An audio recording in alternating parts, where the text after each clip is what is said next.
Καλησπέρα. Με αφορμή ένα σχόλιο σε ένα προηγούμενο βίντεο, ένας φίλος πρότεινε να πω 2-3 λόγια για τα ελληνικά νοσοκομεία και συγκεκριμένα για τα επίγοντα. Έτσι λοιπόν αποφάσισα να κάνω αυτό το βίντεο. Θα το είχα κάνει λίγο πιο νωρίς, αλλά έπαιξα λίγο με εφημερίες. Τι να πρωτοπώ, αδερφέ, για τα επίγοντα? Όπως λες και εσύ, φαντάζομαι θα έχεις άρεστη εμπειρία. Ένα μαύρο χάλι είναι η κατάσταση. Τι να πρωτοπώ, από τα 100 κρεβάτια που είναι παστομένα το ένα δίπλα στο άλλο, και για να δούμε έναν ασθενή κάνουμε zigzag.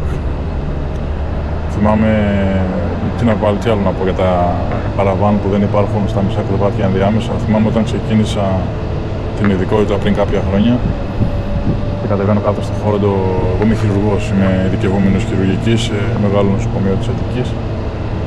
Και όταν ξεκίνησα την ειδικότητα και είδα το χώρο εκεί που ήταν τα χειρουργικά περιστατικά, λέω στον παλιό εκεί τον ειδικευόμενο, του λέω: αδερφέ, πώς θα εξετάσουμε εδώ ασθενή?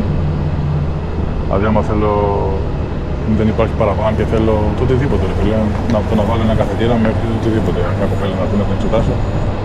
Μου λέει: αδερφέ, άμα δεν πετύχεις κρεβάτι και είναι πιασμένο, άμα δεν πετύχεις κρεβάτι με παραβάν, αφού σχεδιάζεις ή περιμένεις. Του λέω: οκ, και όντως το ίδιο βράδυ στην εφημερία με την νοσηλεύτρια μαζί αυτοσχεδιάζαμε για να φτιάξουμε εκείνη την ώρα ένα τεχνητό παραβάν. Τι να πρωτοπώ, που έρχεσαι, έρχονται ασθενείς το μεσημέρι στην εφημερία και φεύγουν το άλλο μεσημέρι. Τώρα θα πεις για ποιο λόγο γίνεται αυτό, πολλοί λόγοι παίζουν ρόλο. Ένας λόγος είναι το πόσο χρόνο παίρνει για να γίνει κάθε διαδικασία. Για παράδειγμα, για ένα χειρουργικό περιστατικό, η κλασική διαδικασία είναι κάνα δεκάλεπτο περίπου κλινική εξέταση, καμιά ώρα, μία μισή περίπου να βγουν τα εργαστηριακά. Άμα αφήσεις την ώρα αιχμής, θέλει τουλάχιστον 1-2 ώρες, μπορεί και παραπάνω, για να γίνει μια ακτινογραφία, ένας υπέρηχος. Και αν πεις για ψωνική, εκεί καλή νύχτα. Μπορεί να γίνει στις 3 ώρες, μπορεί να γίνει και στις 10 ώρες. Θυμάμαι πρόσφατα ένα περιστατικό που είχε έρθει μια γιαγιούλα στα επίγοντα και μου λέει στο τέλος της εξέτασης, μου λέει: ευχαριστώ πολύ παλικάρι μου, να είσαι καλά. Με εξυπηρέτησες πολύ γρήγορα. Χθες ήμουνα στο τάδε νοσοκομείο και περίμενα 5 ώρες και δεν με είδα καν. Δεν με εξέτασαν καν. Λέω: να είστε καλά. Και ακριβώς δίπλα σε έναν άλλο γιατρό, ένα παλικάρι έλεγε: φέρτε μου να υπογράψω, να φύγω από εδώ. Η κατάσταση είναι αυτή, ότι να είναι εδώ, δεν είναι νοσοκομείο. Την ίδια ώρα ήρθαν σε ίδιο νοσοκομείο οι δύο άνθρωποι και τελείως αντίθετα αποτελέσματα.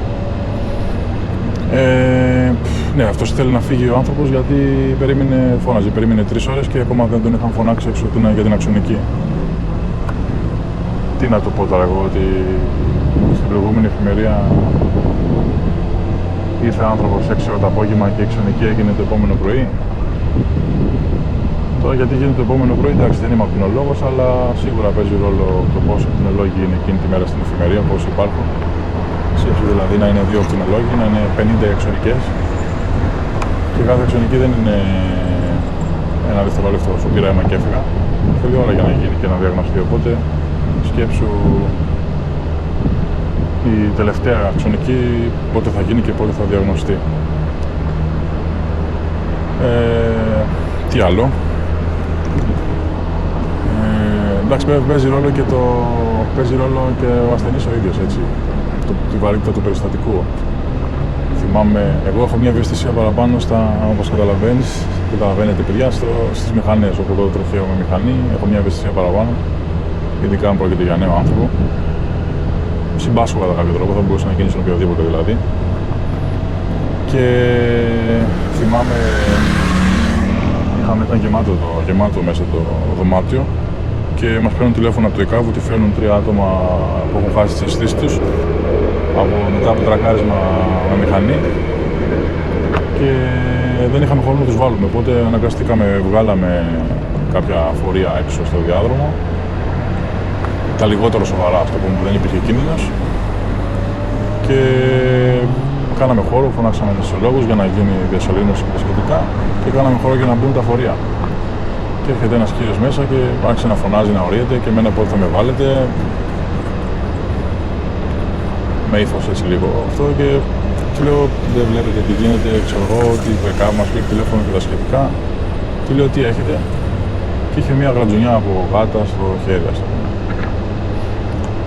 Όπως, εντάξει, πέρα βέβαια από το ότι ο άνθρωπος ο συγκεκριμένος δεν αντιλαμβανόταν τι γινόταν στο χώρο, λογικό είναι μετά με τόσα επίγοντα να μην εξεταστεί άμεσα, ας το πω. Επίσης εξαρτάται από το πόσοι ειδικευόμενοι είναι, πόσοι γιατροί είναι κάτω στα επίγοντα. Για παράδειγμα μπορεί να είναι 3 συνολικά οι χειρουργοί κάτω και ένας ή 2 να χρειαστεί να μπουν σε επίγον χειρουργείο, οπότε μένει ένας μόνος του, άντε 2, για να δουν τα 20 περιστατικά που είναι μέσα και τα άλλα 20 που περιμένουν έξω. Χάος δηλαδή. Σίγουρα λοιπόν παίζει ρόλο και ο κάθε γιατρός, ενώ πόσο γρήγορα εξετάζει και τα λοιπά, και ο ασθενής και τα πάντα. Τι άλλο να πω. Αυτά αδερφέ, γενικά είναι μια χαόδης κατάσταση. Δεν αρχίσω να λέω ιστορίες για τα επίγοντα, δεν τελειώνω ούτε αύριο. Εγώ τώρα είμαι προς το τέλος της ειδικότητας, οπότε αντιλαμβάνεσαι τι έχω δει. Αλλά εντάξει, αυτή η ταλαιπωρία είναι ένα φαινόμενο πολύ παραγωγικό. Φταίνουν και οι γιατροί, φταίνουν όλοι.